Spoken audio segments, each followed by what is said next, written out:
Boas-vindas a você que nos escuta aqui. Meu nome é Nelson Simas. Eu e a Egli estamos oferecendo essas palestras sobre relacionamentos humanos, além de outras pessoas e outros terapeutas também. E eu fico muito agradecido ao pessoal do IBRAER por nos ter convidado a palestrar aqui. E eu agradeço muito essa oportunidade porque eu sei da importância desse tema. Okay? Agradeço também a toda a ajuda que eu recebi do pessoal da equipe por todas esses novos processos, essas novas tecnologias que nós, como pessoas da clínica e do atendimento presencial, não temos noção completa de todo esse processo. Mas muito agradecimento e as coisas estão acontecendo dentro do possível. Eu vou falar para vocês sobre os relacionamentos humanos, sobre uma abordagem terapeuta, uma possibilidade terapeuta de abordagem para esses relacionamentos. E eu espero que ao final dessa palestra vocês possam ter uma visão melhor de um processo terapêutico que possa ajudá-los a criar relações melhores e a criar um espaço melhor relacional não só entre vocês como casal ou como namorados ou coisa do tipo, mas também como que vocês possam levar para a vida de vocês e para os seus amigos, para que eles também possam criar um mundo melhor para todos nós.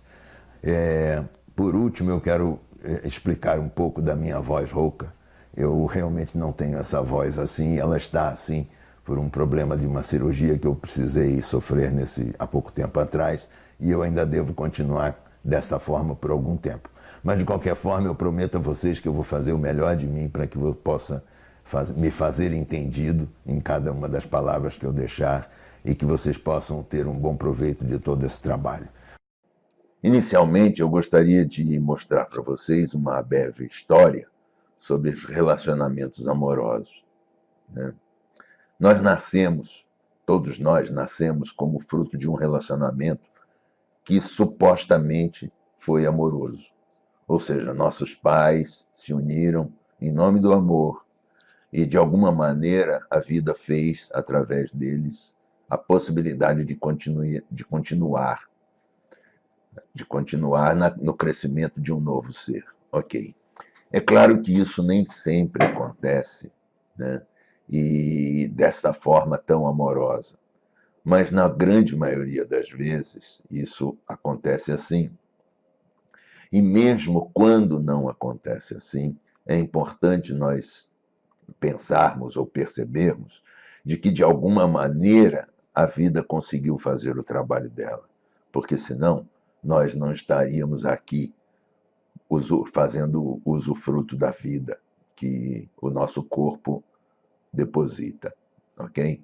Então, esses pais, esses cuidadores, essas pessoas todas que participaram da nossa vida, têm, de alguma maneira, um papel importante de nos trazer até aqui, né? Em segurança, com uma organicidade boa.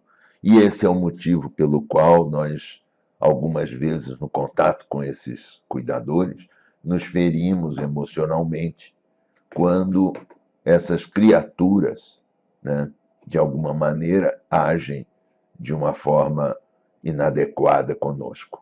Nós nos ferimos emocionalmente quando inseridos nesses relacionamentos que também supostamente seriam amorosos com esses pais, cuidadores, figuras de autoridade, etc. Portanto, eu gostaria de mostrar para vocês aqui nessa palestra que a minha proposta, a minha visão é que a única chance que nós ainda temos de melhorarmos esse processo relacional é nos aperfeiçoarmos usando os próprios relacionamentos. Afinal de contas, se nascemos de um relacionamento, se de alguma maneira criamos algumas dificuldades da nossa personalidade quando inseridos nesses relacionamentos, em outros relacionamentos também. Logo, a única chance que nós teremos é a de nos aperfeiçoar em meio, fazendo uso a relacionamentos amorosos. Vamos em frente um bocadinho mais para vocês começarem a entender aonde que eu quero chegar. Então, agora eu queria mostrar para vocês o que eu chamei de cenário infantil. O cenário infantil, ele consta de cuidadores, pais e figuras de autoridade que, obviamente, vão, na interação que tem com a criança, deixar alguns traços azuizinhos e gostosos, que eu chamei de traços de personalidade bons, mas também deixaram alguns outros traços de personalidade que não foram tão ruins assim. Um pai agressivo, uma mãe agressiva, um pai ausente, uma mãe ausente. Então, essas figuras de autoridade também podem ter as mesmas características deixadas por uma criança, um maltrato, um abuso, ou então um carinho, um suporte, deixando um traço bom de personalidade para essa criança também. E essa criança, então, sai com essa visão de mundo deixada por esses cuidadores, pais e figuras de autoridade, trazendo visões de mundo bons, né? Visões boas de mundo e visões de mundo ruins, ou seja, traços ruins e traços bons.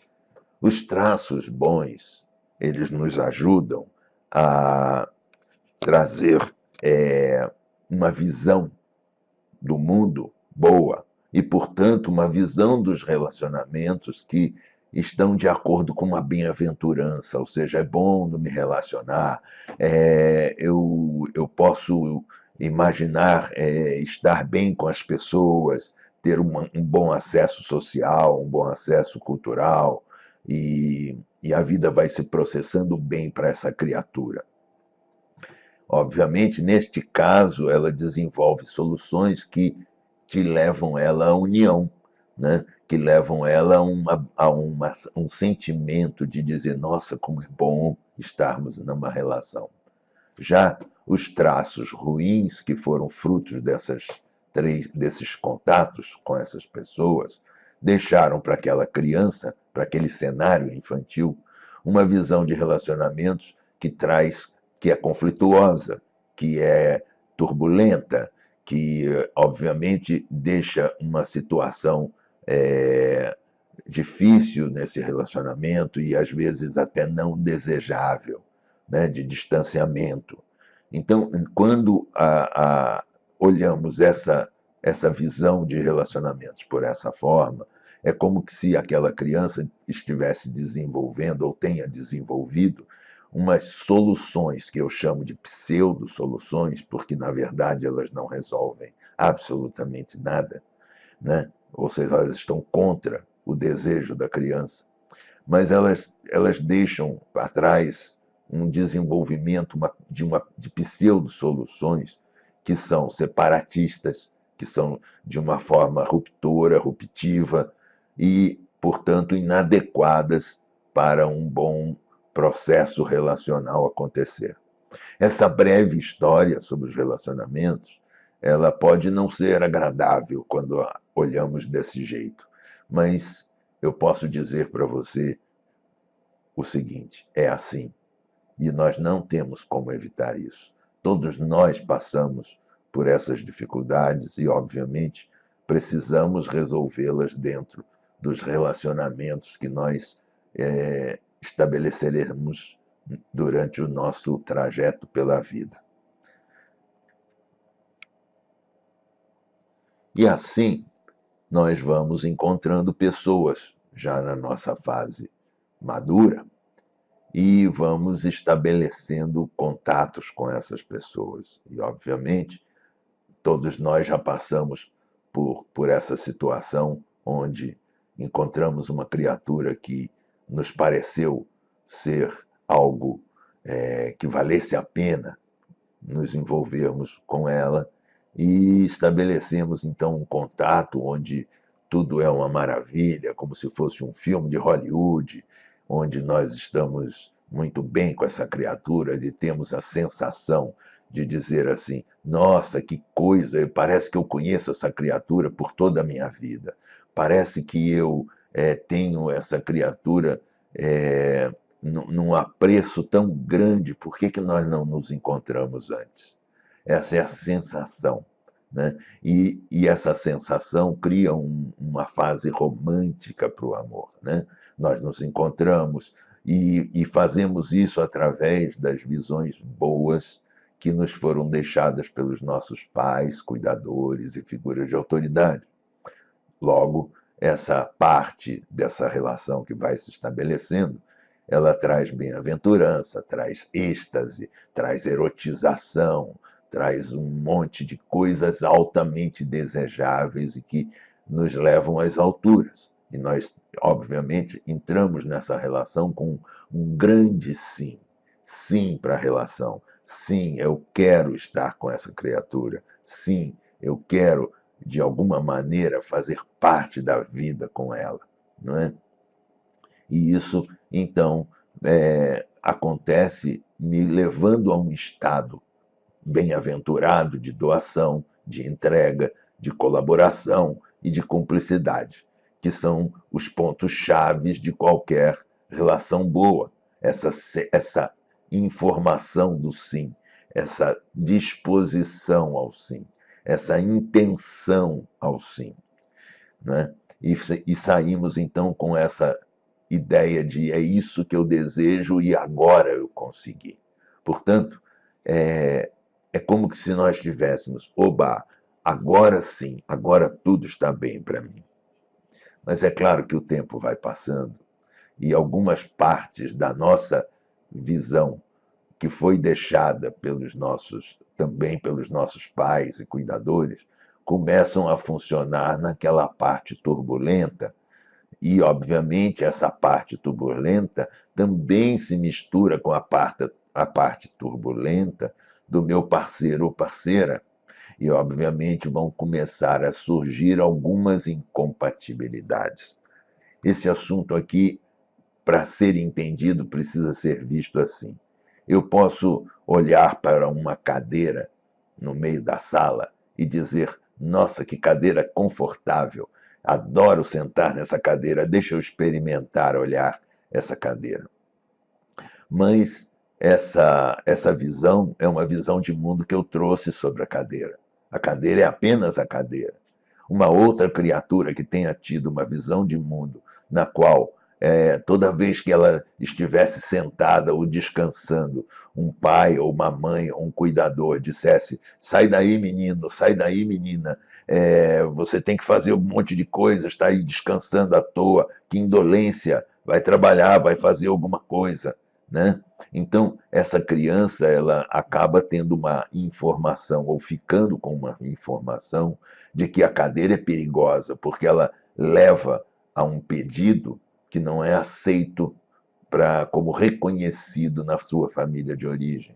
Então, a cadeira é a mesma. No entanto, essas pessoas vão de alguma forma olhar essa cadeira com tônus psíquicos diferentes, né? Então é isso que eu gostaria de deixar claro para vocês, e obviamente é por isso que acontecem essas incompatibilidades e conflitos. Ou seja, todos nós, como viemos de famílias diferentes, de situações diferentes, de ambientes diferentes, e obviamente encontramos pessoas que também vieram de ambientes diferentes, famílias diferentes, com situações diferentes, teremos algumas incompatibilidades com as pseudo-soluções que definimos nessas situações tão diferenciadas, a esses conflitos, a essas incompatibilidades de mundo, de visão de mundo, né? Nós chamamos de o caminho para o amor verdadeiro, que obviamente cria algumas sensações, né, de pesadelo e de desespero, né? Então vem uma visão relacional agora que é uma visão relacional ruim e separatista, né? Onde começam lutas pelo poder. Qual o objetivo da luta pelo poder? O objetivo da luta é: eu quero vencer você. Eu quero mostrar para você de que a minha visão de mundo é a correta e a única. É esta que funciona, é esta que vai ser boa para nós dois. Eu quero continuar com você participando da fase romântica sem me preocupar com a sua visão de mundo. Eu quero que você aceite a minha visão de mundo e que nós possamos ser felizes para sempre, como nos contos de fada. O amor romântico começa a ruir. E ele é suposto ruir. Ele precisa ruir para que nós possamos crescer. Então, a luta do poder, ela vem colorida por disfarces. É como se eu dissesse, não, está tudo bem, não tem problema nenhum, né? Mas, na verdade, não está. Começa a testes de realidade, ou seja, será que essa criatura me ama mesmo? Será que eu posso fazer uma prova de amor? Será que eu posso protestar, né? E essa criatura vai atender aos meus protestos?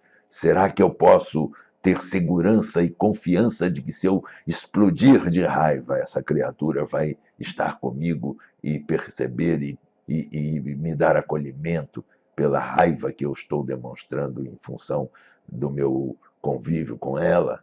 Será que eu tenho que desistir porque nada disso acontecerá? Ou seja, essa fase do amor real, ela começa a trazer informações e necessidades muito mais fortes e que precisam ser trabalhadas numa relação a dois. E é claro que junto com elas vem o não. Eu não quero estar nessa relação com você. Eu quero estar na relação com a parte minha que eu acredito ser boa, não com a sua.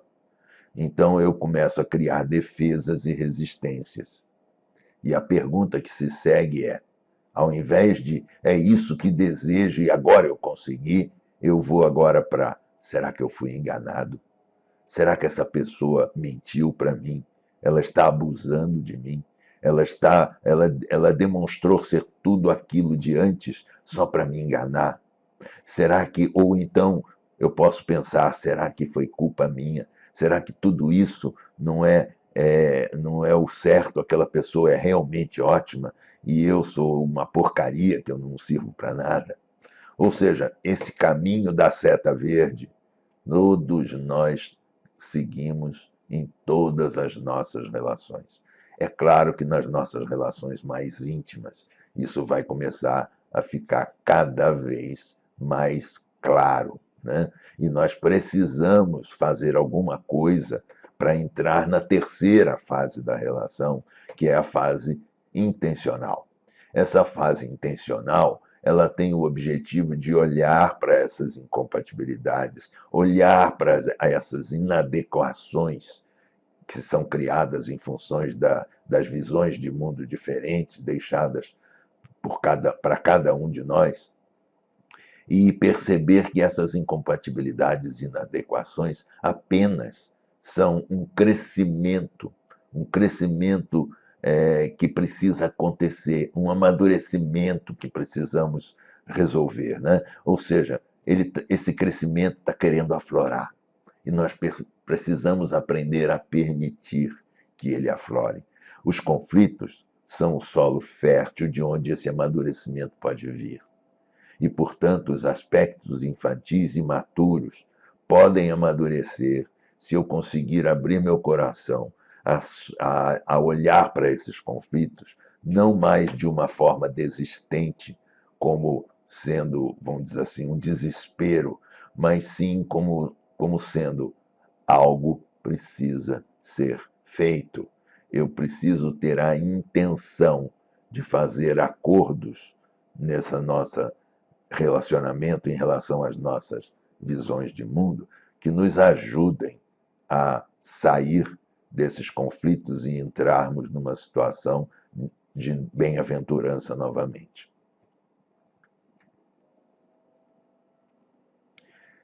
E, portanto, eu gostaria de mostrar nesse slide duas criaturas muito interessantes. A da esquerda sou eu, por volta dos 7 anos de idade, e a da direita é a linda da minha querida Egli, que está aqui com cerca de um aninho. Né?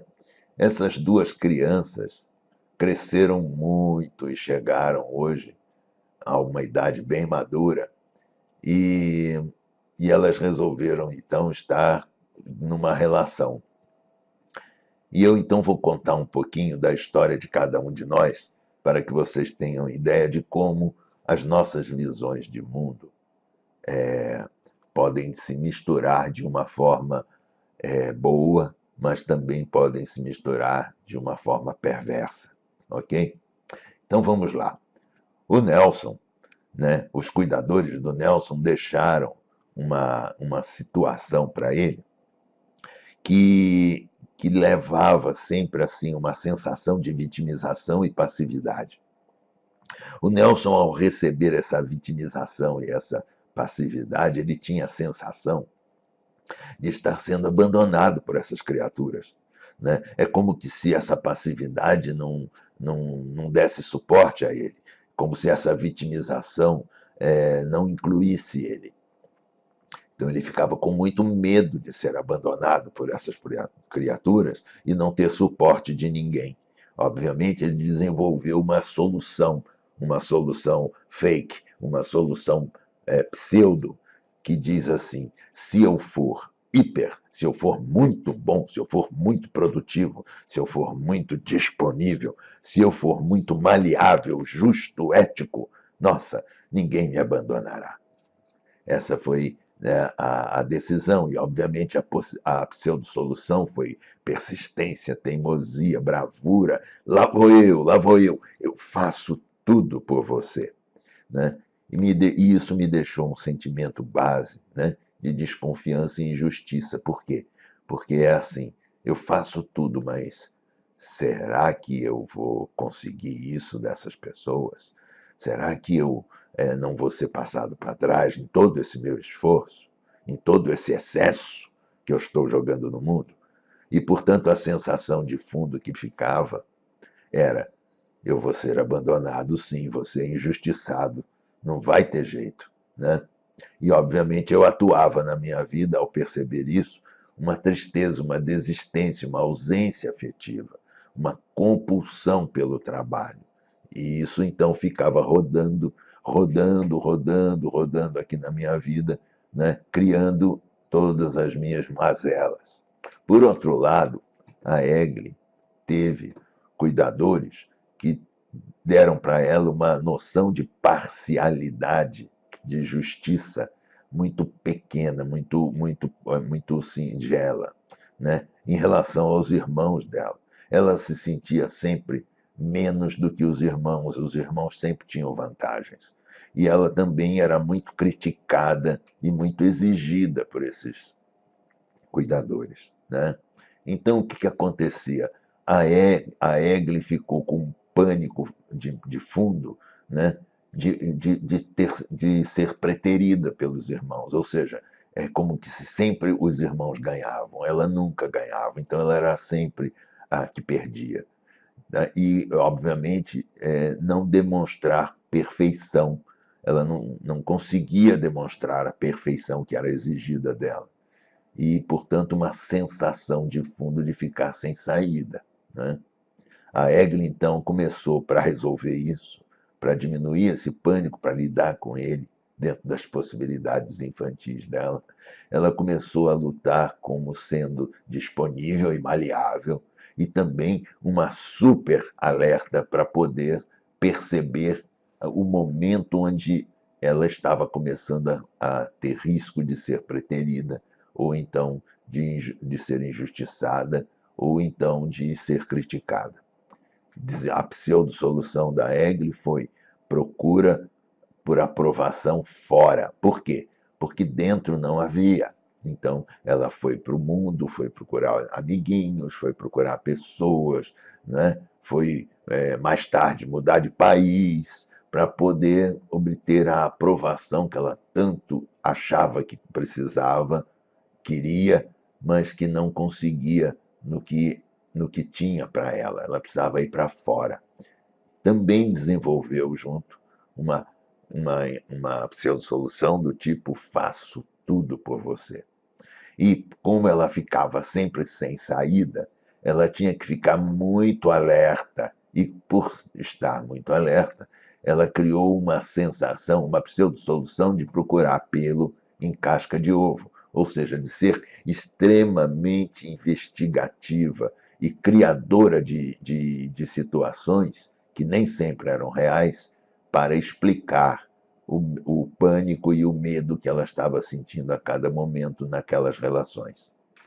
O sentimento base nesse caso era a falta de reconhecimento e desconfiança, e, portanto, a sensação de fundo é claro que eu serei traída e rejeitada, lógico que eu serei injustiçada, e, portanto, a paralisia do não ter saída viria nesse ponto dizendo, não tem saída mesmo, eu sempre serei traída, eu sempre serei rejeitada, eu sempre serei preterida, eu sempre serei injustiçada.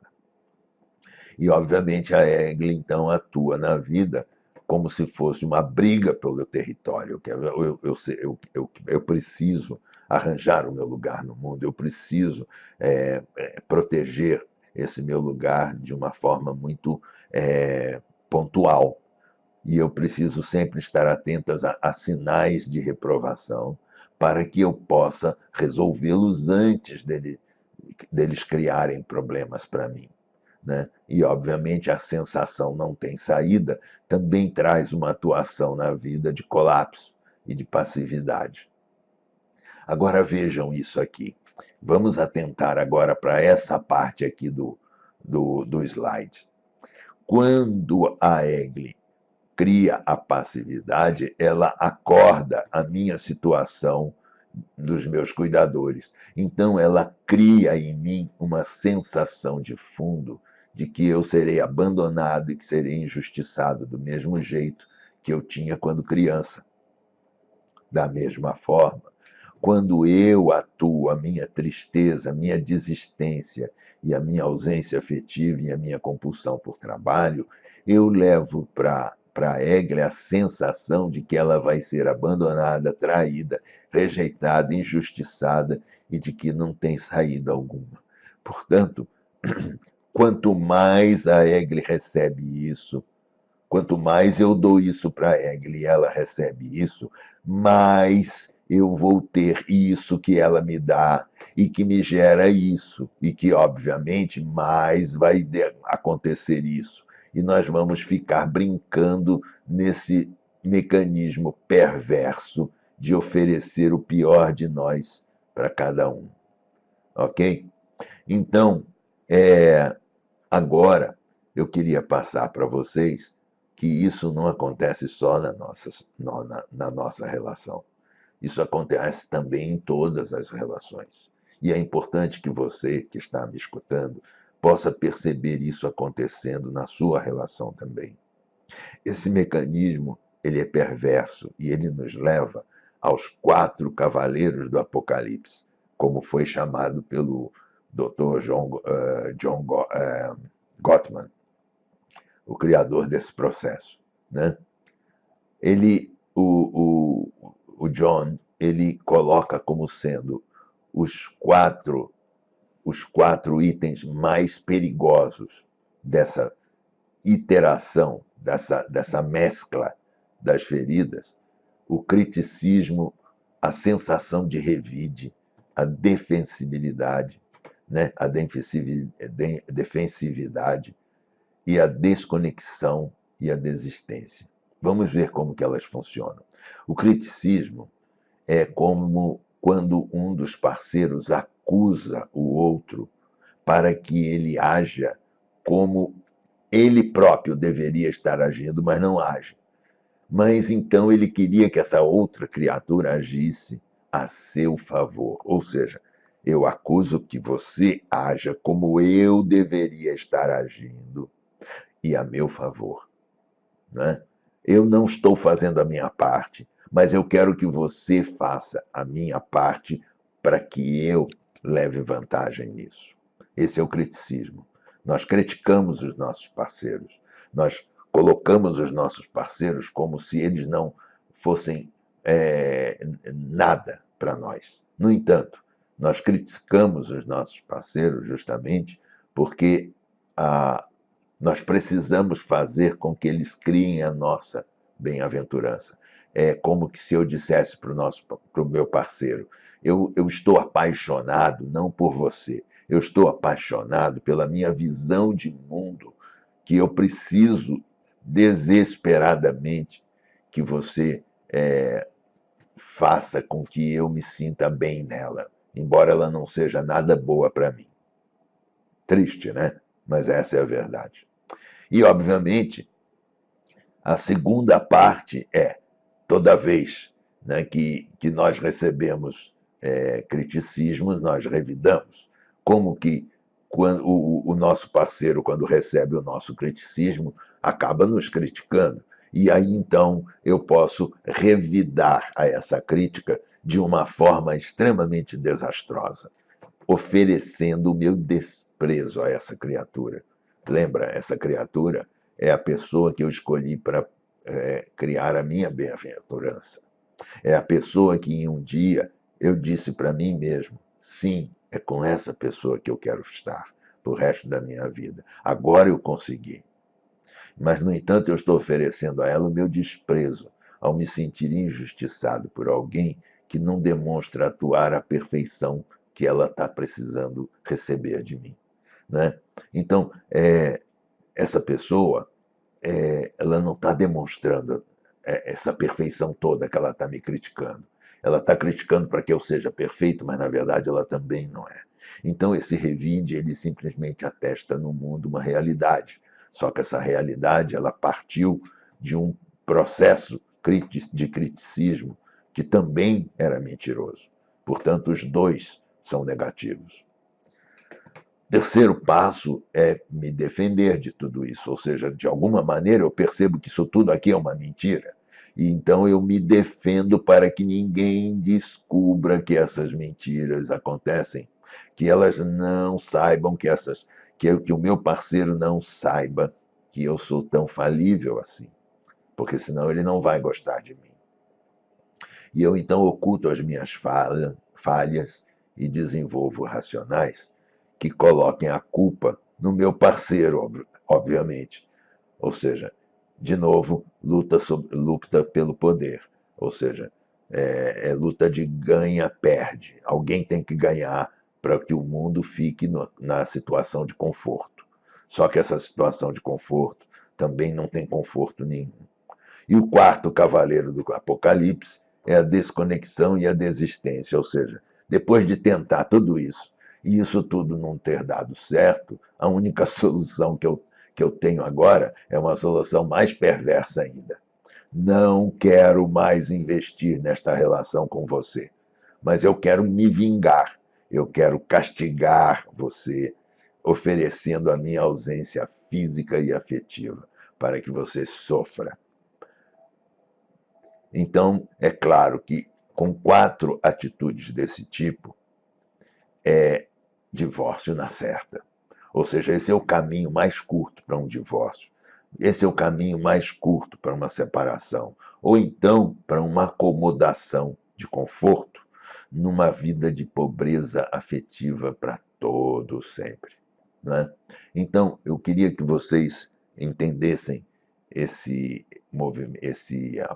slide, né, como algo extremamente duro de ouvir, mas façam uma reflexão, vejam onde cada uma dessas coisas acontece ou já aconteceu na relação que você estabelece hoje na sua vida ou já estabeleceu no passado e procure perceber o quanto que é possível tirar de proveito nessa reflexão, né? Porque isso pode curar o relacionamento de vocês. Novamente, o conflito, a dificuldade é o solo fértil para o crescimento pessoal de cada um de vocês. Então, eu entendo que realmente a fase dos 4 cavaleiros do Apocalipse não foi tão agradável assim, não é? Mas o importante é perceber de que todos nós acabamos caindo nelas e, portanto, precisamos inventar um processo, precisamos exercitar um processo que possa nos levar para fora disso de uma maneira que resolva o nosso problema de uma outra forma, ok? E então nós vamos agora entrar numa fase da nossa palestra que vai trabalhar com a intenção de criarmos relações proveitosas e amáveis, ok? Então eu convido vocês a irem novamente lá para a tela do meu computador para que nós possamos entrar nessa segunda fase. Chegamos à fase da intencionalidade, onde nós começaremos a discutir um pouco das atitudes que podem mudar o processo que os cavaleiros do Apocalipse nos levam. Todos nós passamos por todas essas fases e todos nós precisamos aprender a lidar com elas. Então vamos lá. A primeira atitude intencional é o ato de dialogar. Obviamente, esse ato de dialogar não é uma discussão, como geralmente acontece nos casais e acontece na clínica. Esse ato de dialogar, ele tem que manter um foco nos sentimentos, ou seja, naquilo que realmente toca as pessoas nesse diálogo, nessa necessidade do diálogo. E ele, teoricamente, deve ter pelo menos três fases, ou seja, a fase onde os parceiros dão escuta plena um para o outro, ou seja, eles se percebem ouvidos. As falas conseguem começar, explicar e terminar, ao invés de serem interrompidas no meio e serem colocados retruques no meio do processo de fala. Ou seja, eu tenho que evitar entrar no processo da discussão, para que eu possa ter a sensação, para que cada um dos parceiros possam ter a sensação de terem sido ouvidos plenamente, né? Com essa escuta, com essa sensação plena de escuta, a outra pessoa, o outro parceiro, pode passar por um momento onde essa criatura possa validar o que foi dito para ela, né? Ou seja, é como que se nessa hora do validar eu pudesse estar calçando os sapatos daquela criatura, ou seja, vestindo o corpo dela. Ou seja, é como que se fosse assim, nossa, percebendo como que você funciona no mundo e percebendo como que você, ao funcionar desta forma no mundo, recebe o que eu dei a você, eu entendo, eu valido a sua dificuldade, eu valido o seu problema nesse nosso diálogo. É verdade, eu também estaria fazendo da mesma forma. Mesmo que eu não concorde com você plenamente, mas eu posso validar que seria isso que você estaria recebendo de mim desta forma. Então, a fase de validação não é concordar ou discordar, mas sim perceber como que o outro funciona e o motivo pelo qual esse funcionamento leva a uma situação de dificuldade. O terceiro ponto é que, a partir do momento que eu ouvi, validei, esse parceiro agora pode ter empatia pelo que está acontecendo. Novamente, ele não precisa concordar com todos os detalhes, mas ele pode agora desenvolver um processo de empatia, sentir lá dentro de si o que está acontecendo com aquela outra criatura, perceber a dor na qual ela está inserida e poder, inclusive, oferecer para ela para esse outro parceiro esse entendimento. Ou seja, nossa, eu acredito que ao receber isso de mim, você deve se sentir muito abandonada, ou então você deve se sentir muito deixada para trás, muito criticada, né? Então, com essa postura, o casal consegue intencionalmente perceber-se mais próximo. E ao fazer isso, obviamente, cria segurança. Cria a segurança de que aquela outra pessoa com quem eu estou dialogando, ela não está contra mim. Ela pode não concordar plenamente comigo, mas ela não está contra mim. E isso gera cumplicidade, gera segurança, gera comprometimento também. A segunda atitude importante é a de reconexão, ou seja, todos nós temos problemas de desconexão, todos nós no nosso dia a dia temos algumas dificuldades. E se nessas dificuldades, nessas desconexões pequeninas, nós não voltarmos a elas, ou seja, se eu não exercitar na minha relação intencionalmente, voltar a estar conectado com o meu parceiro ou parceira, quando acontece alguma inadequação no nosso dia a dia, né? Isso vai fazer com que o outro parceiro, obviamente, não se sinta tão próximo assim. E, portanto, ele pode ir para uma situação de desconexão, que pode ser muito difícil, muito complicada para esse outro parceiro. Então, o cuidado de sempre reconectarmos. Vamos conversar, vamos voltar para a relação, vamos estar nela. A gente pode estar tendo um problema, mas mesmo assim, esse problema não está nos levando a uma separação. Ele está nos levando a uma reflexão e nós podemos olhar para essa reflexão e voltarmos para a relação. Isso é o ponto da reconexão. O terceiro ponto muito importante é a curiosidade. Imaginem, por exemplo, todos nós, durante o decorrer de nossa vida e no decorrer das nossas dificuldades com o parceiro, nós temos vontade de reclamar, né? Ou seja, por que você fez isso? Ou então, nossa, isso que você fez é ruim, hein? Agora, se ao invés disso eu procurasse ter uma abordagem diferente, né? Se tivesse a intenção de abordar diferentemente, por exemplo, com uma certa curiosidade. Eu percebo de que nessa situação onde nós estamos inseridos, você agiu desta forma específica. Eu fico curioso do porquê que você não agiu diferente. Por que você não agiu de uma forma que talvez eu, se estivesse no seu lugar, estivesse agindo? Você consegue me mostrar os motivos pelo qual você agiu daquela outra maneira? Então, com isso eu gero cumplicidade.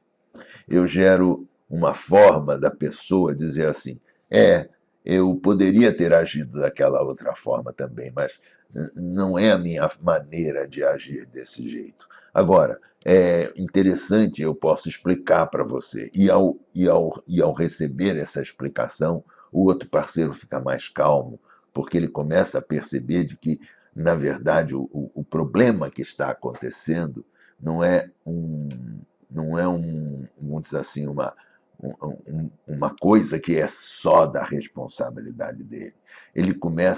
Os parceiros começam a perceber de que existe uma divisão de responsabilidade no que está acontecendo.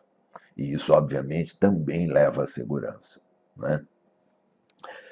O quarto aspecto é tentar adivinhar e surpreender, ou seja, no decorrer do nosso contato de proximidade com os nossos parceiros, nós começamos a ter uma ideia de como eles funcionam, com essa intenção de perceber como que as feridas se entrelaçam. Eu começo a perceber, eu começo a entender melhor e a perceber melhor como que o meu parceiro ou parceira funciona. E, obviamente, por puro amor, por pura vontade de estar em contato, por pura vontade de receber aprovação positiva e de dar e receber na relação, eu posso tentar surpreender o meu parceiro ou parceira, oferecendo para ele ou para ela algo que seja muito valioso. Isso é estar em sintonia. Estar em contato com a outra pessoa, com a realidade da outra pessoa. E, obviamente, essa sintonia, quando feita mutuamente, que eu chamo de sintonia mútua, isso pode fazer com que os parceiros se sintam muito, muito, muito seguros e muito comprometidos com o processo. além de ser um processo gostoso, ele é um processo que pode levar as pessoas a se conhecerem profundamente e de uma maneira extremamente gratificante.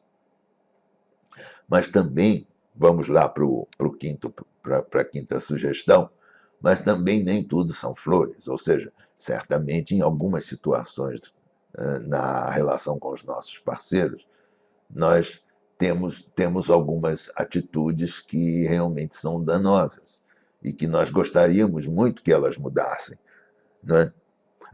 O nosso desejo é que elas mudassem para sempre, mas nós sabemos que isso não é verdade, que nem é necessário. Se nós obtivermos uma sensação de que aquele nosso parceiro ou parceira está envolvido, motivado, em oferecer um alívio para mim, isso já é de muito valor.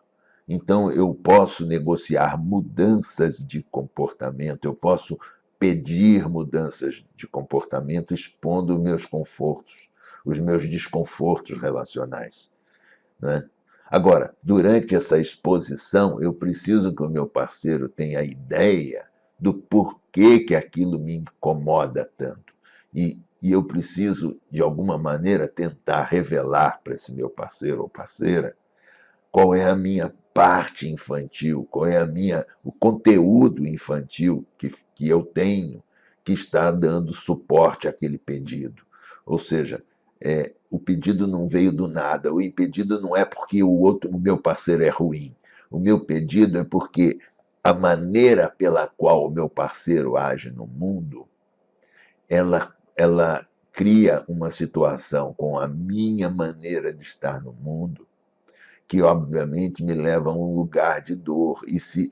E para que nós possamos ter uma possibilidade melhor no nosso convívio, né? Uma necessidade de menos reconexões, ou seja, não precisar reconectar sempre, sempre, sempre, sempre, nós podemos pedir ao nosso parceiro que, de alguma maneira, nos ofereça um bálsamo qualquer que possa nos deixar numa situação de dizer, ok, eu sei que o meu parceiro é diferente, mas eu também sei que ele está em contato com a minha dor e que ele está tentando oferecer o melhor para mim.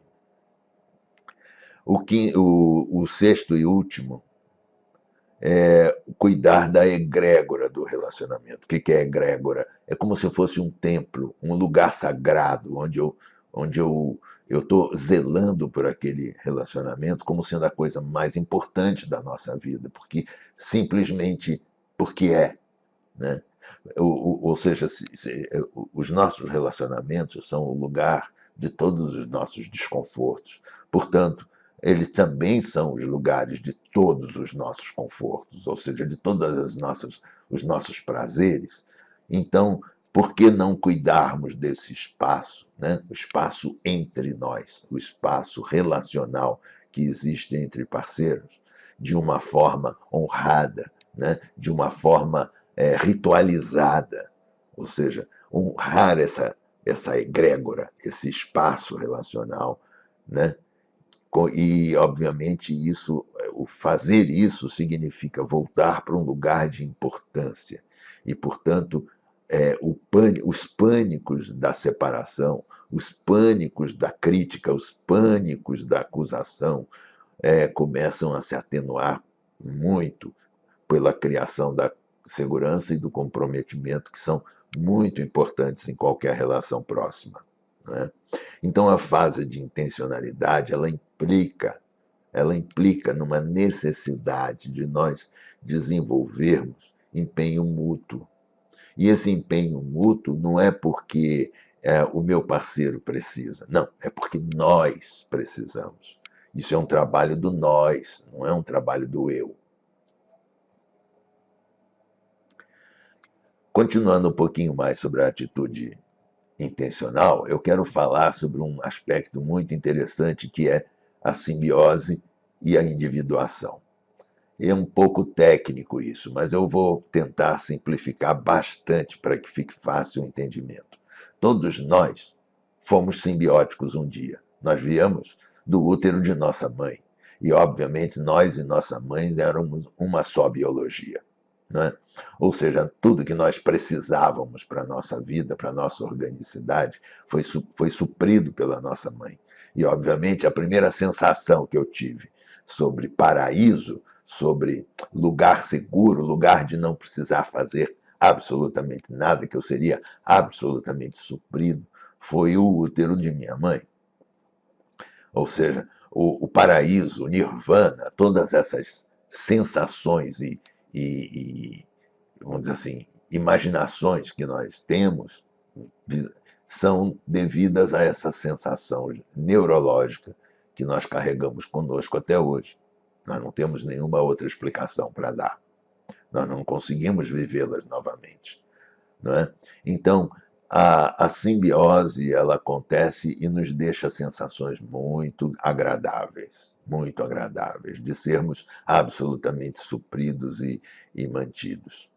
No entanto, a simbiose ela migra com o tempo para a individuação, ou seja, aquele bebezinho, né, ele chega a um momento da vidinha dele onde ele se interessa por coisas do mundo que, obviamente, não estão dentro do desejo da sua mamãe ou dos seus cuidadores imediatos. Então, o que acontece nesse momento? O desejo do bebezinho é contrariado. E, obviamente, ele fica com uma sensação de querer resgatar o seu poder pessoal, né? Então, a transição entre a simbiose para a individuação é uma transição temporal. Todos nós passamos por ela. Não existe aquele que não viveu a simbiose e que não viveu a necessidade da individuação. O prazer de dizer eu sou autônomo, eu posso ser autônomo. No entanto, a simbiose nos chama, porque ela também foi muito desejável. Então, a ligação entre simbiose e individuação é uma ligação polarizada, mas ela acontece para todos nós, sempre. E ela acontece na fase orgânica, ou seja, na fase de desenvolvimento infantil.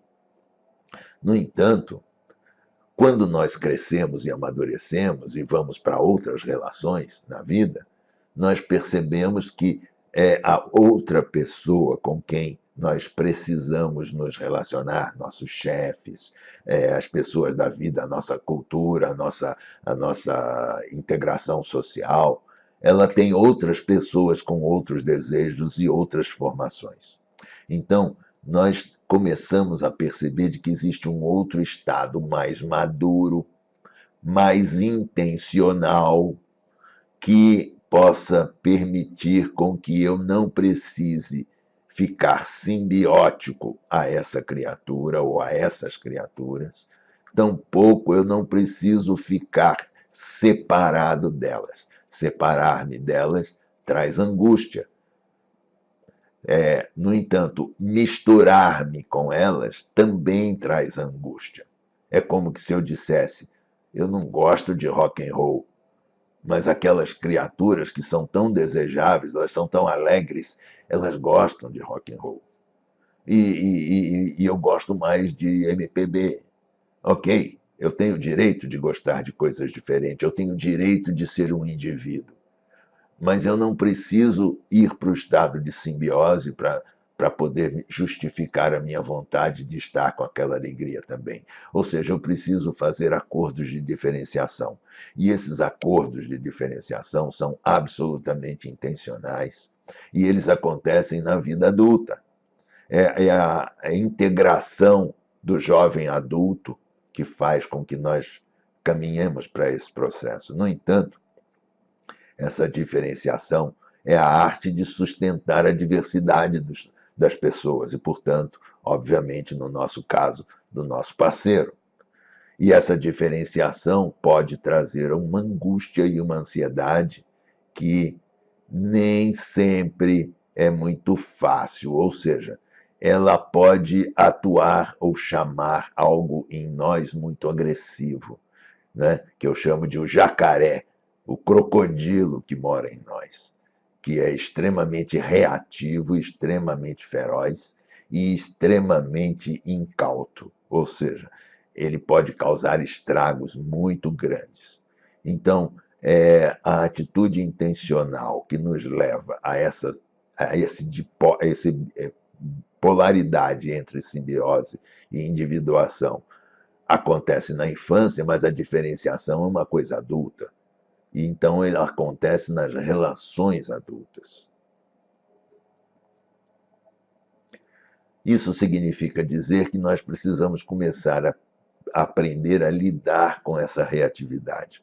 Essa reatividade ela vem de uma forma muito abrupta, né? Ela vem através de um processo de um réptil que mora em nós. Então temos que falar um pouco sobre a evolução, como nossa raça evoluiu. Nós evoluímos de sermos répteis. Um dia nós saímos do mar e chegamos na borda do mar, não é? Ou seja, de alguma maneira, a nossa vida primitiva, né, a nossa neurologia primitiva nasceu da neurologia dos répteis. E, portanto, existe uma parte do nosso cérebro que ainda responde dessa mesma forma. Ataca, foge ou finge de morto. E quantas vezes nós fingimos de morto com o nosso parceiro ou parceira? E quantas vezes nós atacamos o nosso parceiro ou parceira? E quantas vezes nós fugimos para não criar uma confusão maior que seja indesejável para nós, do nosso parceiro e parceira? Portanto, essas três atitudes de atacar, sermos reativos, ou sermos passivos, ou fingirmos de morto, elas acontecem muitas vezes nas nossas relações amorosas. Mas também nós evoluímos com a vida evoluiu indo para a raça mamífera, né? Para os mamíferos. E os mamíferos já têm uma atitude um pouco mais apaciguadora, né? Os répteis são extremamente agressivos, os mamíferos são mais acolhedores aos filhotes. Então, obviamente, tem uma parte nossa que age dessa maneira e que quer ponderar na vida uma situação melhor para que a relação seja mais amena, não é? No entanto, essa parte nossa cerebral mamífera, ela vem carregada de químicas, né? E ela não é muito consciente, porque ela, na verdade, não tem consciência alguma, ela apenas age de acordo com o programado, né? Ela é intuitiva. Então, isso significa dizer que existe uma parte no nosso cérebro que é uma parte arcaica, que é uma parte que veio ao longo das eras. Nós estamos falando em milhões de anos. Então, essa parte não foi embora, ela está lá, mora na gente. E nós precisamos olhar para ela e tomar conta dela, porque ela, de alguma maneira, foi amadurecida, foi evoluída na terceira parte, que é a parte do neocórtex, que é o cérebro novo, né? Onde os humanos agregaram uma parte nova do cérebro, que fica aqui na parte frontal, órbito frontal do cérebro, que é o neocórtex, e essa parte é absolutamente capaz, ela tem trilhões e trilhões de neurônios disponíveis para criar um processo absolutamente novo em todas as espécies. Ou seja, nós temos a possibilidade de saber que sabemos, né? Nós temos a possibilidade de saber que existimos. E nós temos a possibilidade de saber que podemos parar de existir. Podemos morrer. Então, isso tudo traz para a nossa raça uma capacidade enorme, mas que, por outro lado, não podemos deixar desapercebida a contribuição da nossa origem, da nossa origem cerebral, da nossa origem orgânica, da nossa origem neurológica. E, portanto, eu queria apresentar para vocês uma equação de Reich chamada os 4 passos da tomada de consciência. E ela ajuda muito a lidar com as nossas reatividades. Por quê? Porque as reatividades nada mais são do que passar do passo 1 para o passo 4. Quando eu passo do passo 1 para o passo 4, sem saber o que aconteceu no meio, eu estou agindo como um animal. Então vamos com calma para vocês entenderem. A primeira parte, o primeiro passo é estar em contato com as sensações do meu corpo, com as emoções que eu sinto. E, obviamente, ao fazer isso, eu tenho a possibilidade de sentir, de saber que eu estou sentindo alguma coisa. Se eu não usar essa parte, eu vou perder a maior chance da minha vida por não ter percebido aquilo que eu senti. Quantas vezes nós fazemos isso? Quantas vezes nós estamos com raiva e batemos uma porta sem perceber que estamos com raiva? E a pessoa diz para a gente, o nosso parceiro, por exemplo, você está com raiva? Bateu a porta com raiva? Por que você está com raiva? E a gente diz, não, eu não estou com raiva nenhuma. Ok, então porque nós perdemos a sensação de perceber de que nós realmente temos uma sensação de fundo, o nosso corpo está cheio de adrenalina, o nosso cérebro arcaico produziu um monte de adrenalina e eu estou com muita raiva. E se eu perceber que eu estou com essa raiva, eu posso elaborar qual o ambiente na qual eu percebi o que eu estou sentindo, ou seja, onde que essa raiva, em que ambiência essa raiva está acontecendo. Ah, a raiva acontece porque o meu parceiro tem uma opinião contrária à minha, e essa posição contrária à minha me tira absolutamente da minha zona de conforto. E, obviamente, eu fico muito, muito, muito preocupado com isso, um perfeito pânico. E nessa hora eu tenho pânico que eu estou separado do meu parceiro, que a única forma de eu lidar com essa atitude dele é me separar dele para sempre. E não é isso que eu quero. Então o meu cérebro arcaico começa a tomar ação sobre os meus atos. Então eu preciso sentir, eu preciso perceber o que senti e elaborar o que eu percebi que senti na ambiência onde isso aconteceu, para que eu possa ir para o quarto passo, que é agir a partir daquilo que me foi elaborado em função do que eu percebi que senti. Fica complexo falar isso, né? Agir a partir daquilo que foi elaborado em função do que eu percebi ter sentido, né? Mas isso é o que o neocórtex sabe fazer de melhor na nossa existência humana. Ou seja, o neocórtex resolve esse tipo de complexidade com muita facilidade. Ele só não consegue fazer isso se não houver a elaboração, se não houver a percepção. Então, esses dois passos aqui se tornam muito importantes. A sequência inteira, né? A sequência dos 4 dedos. Sentir, perceber que sentiu, elaborar o que percebeu que sentiu e agir sobre o que o elaborou, que percebeu e que sentiu. Ok? Isso faz com que nós possamos ter uma integração melhor entre os nossos aspectos físicos, emocionais e mentais. E, obviamente, eu consigo ter um certo acesso espiritual. Como? O nosso cérebro novo, ele pode oferecer uma gama enorme de percepção de um monte de emoções e sensações e sentimentos que foram representados aqui por essa rosácea.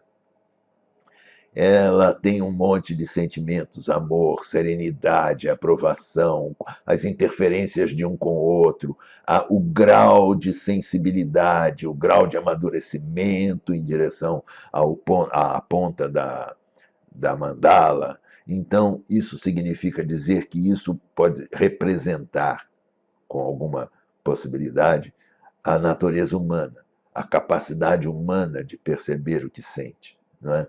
Agora, se eu pegar essa rosácea aqui e fizer uma dobradura nela, colocando essa parte central dobrada aqui em cima no topo e envergando as pontas, é como se eu estivesse criando um cone. E nesse lugar onde todas essas sensações sublimes aqui estiverem se unindo, eu posso estar mais unido com a minha realidade imediata humana. Eu posso estar mais em contato com tudo que eu estou sentindo, com toda a elaboração que eu posso fazer. E, portanto, eu deixo o estado reativo para ir para um estado intencional. E é isso que eu gostaria de mostrar com esse slide para vocês. Como que dessa maneira eu posso me tornar um ser um pouco mais inteligente, um pouco mais capaz de ver o mundo de uma forma mais clara, límpida e profunda. E eu coloquei aqui o Yoda como uma representação minha, mental, de uma criatura desse tipo.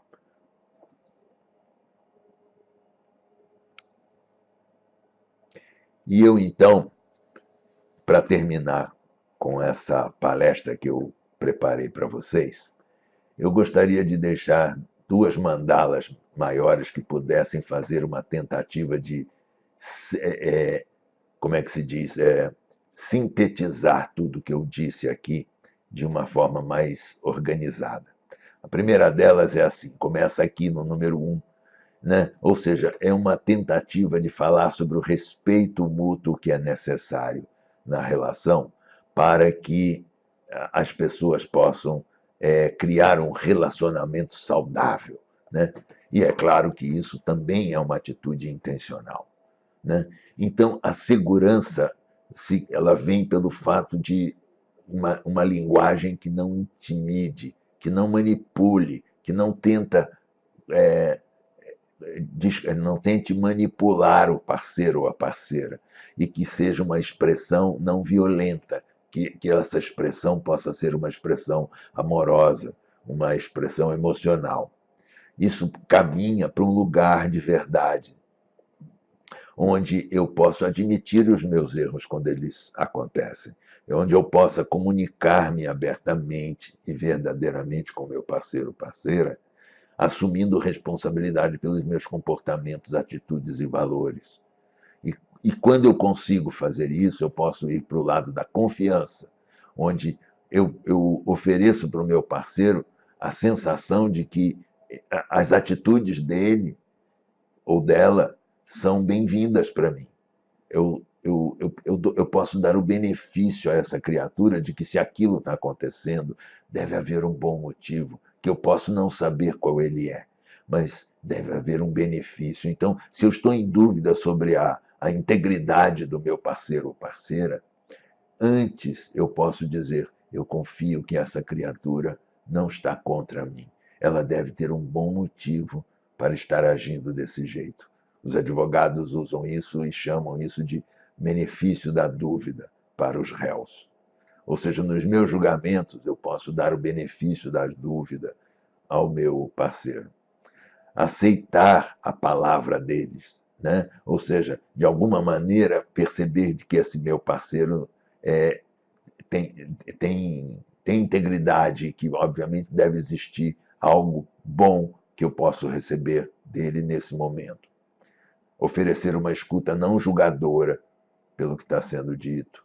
Comunicar-me abertamente, honestamente com essa criatura. Tudo isso são sinais de criar confiança na relação. Cooperação, o próximo passo. Ou seja, perguntar ao invés de ter expectativas e demandas, ter curiosidade, definir a vontade de reconhecer, a vontade de entender, a vontade de saber os motivos pelo qual as dores estão se processando, para poder fazer aberto, para estar aberto a fazer mudanças, a tomar decisões conjuntas, a tentar de alguma maneira estar em compromisso, em situações não mais de luta de poder, onde é ganha-perde, mas sim em decisões agora de ganha-ganha.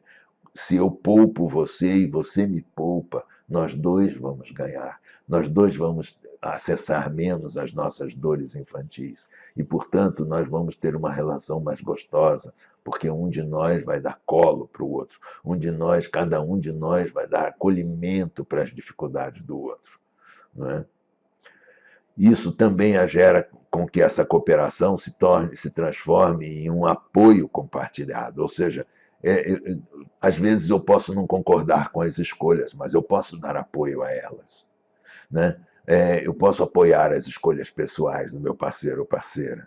Eu posso oferecer encorajamento a essas atitudes, a essas escolhas, a esses caminhos.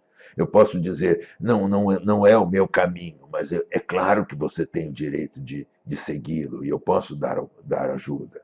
Eu posso procurar entender o que o meu parceiro faz ou né? E procurar oferecer a ele a empatia, o sentir lá dentro, né? Perceber que lá dentro eu também tenho o que ele sente e oferecer isso para o meu parceiro, oferecer escuta plena, sem julgamentos, valorizar as opiniões dele, que podem ser diferentes da minha, mas não são. O meu parceiro não é louco, ele não é desvairado. Então, essas opiniões, elas também são válidas, embora possam ser contrárias às minhas, tá certo? E por último, respeitar territórios, pedir opinião do outro, né? Pedir, dizer o que você acha, qual é a sua opinião sobre isso. Respeitar um sim e um não, porque o não do parceiro não é uma agressão ao eu do outro parceiro. O não do outro parceiro é simplesmente oferecer uma situação de conforto ou desconforto. Então eu preciso aprender a respeitar esse sim ou não e a respeitar e preservar o espaço de cada um, né? Para que todos possam estar num lugar de convívio seguro e de respeito. E o próximo chart que eu quero mostrar para vocês é uma outra mandala também, que agora trata como se eu olhasse toda a minha palestra de uma só vez, né? Rodando como se fosse um sumário total, transitando entre a relação inconsciente, que é a relação, o aspecto romântico, o aspecto dos conflitos, que é totalmente inconsciente e reativo, passando por uma situação intencional e, obviamente, migrando para uma situação mais consciente, onde eu posso saber melhor o que está acontecendo. Então, eu gostaria que vocês vissem essa mandala, esse processo, como algo que continua rodando, sempre rodando, porque o caminho do crescimento ele não para nunca. Então, o nosso caso, o nosso encontro, ele pode ter começado de uma forma romântica, com paixonites, aquelas coisas que não dava para ficar sem ligar, sem telefonar, sem saber como tá, perceber como é que aquela criatura estava se sentindo em relação à relação que estava começando, aquele êxtase, né? Mas também percebendo de que isso migra para uma luta de poder, percebendo essa luta de poder e vendo que essa luta de poder é um conflito que tá querendo crescer, está querendo aflorar para poder crescer, né? E desenvolvendo curiosidade de reaproximação, né? De reconexão, ou seja, curiosidade, tomadas de decisão, decidir estar do lado do parceiro. Tudo isso são coisas que estão tendendo já para a área intencional, né? Diálogos, criar um diálogo seguro, criar um diálogo onde exista validação e empatia, né? Onde possa ser possível obter conhecimento sobre o parceiro, sobre como que ele funciona, para que eu possa cada vez mais me sentir seguro naquela relação e intencionalmente continuar rodando esse processo, né? Para adquirir cada vez mais consciência, mais percepção dessa consciência, mais excitação sobre o resultado dessa percepção, dessa consciência, e continuar o meu caminho de aprofundamento até uma sensação de alegria, segurança e paixão que são mais verdadeiras do que a paixonite. Não é? Então, esse processo de transição da intenção para a consciência é a jornada de qualquer relacionamento. E eu gostaria de sair de terminar essa apresentação, essa palestra, como sendo esse gráfico, como sendo tudo que eu acredito de uma relação, tudo que eu acredito da função do encontro entre as pessoas, de tudo que eu acredito entre a intimidade que precisa ser criada nessa relação para que eu possa realmente acreditar que aquela criatura que está do meu lado possa ser o veículo, o único veículo pelo qual eu possa saber mais de mim mesmo. Quero agradecer, para começar, pelo tempo que vocês despenderam hoje me ouvindo. Isso é muito valioso para mim. E também pedir a vocês que reflitam em todos esses aspectos que nós discutimos durante todo esse tempo.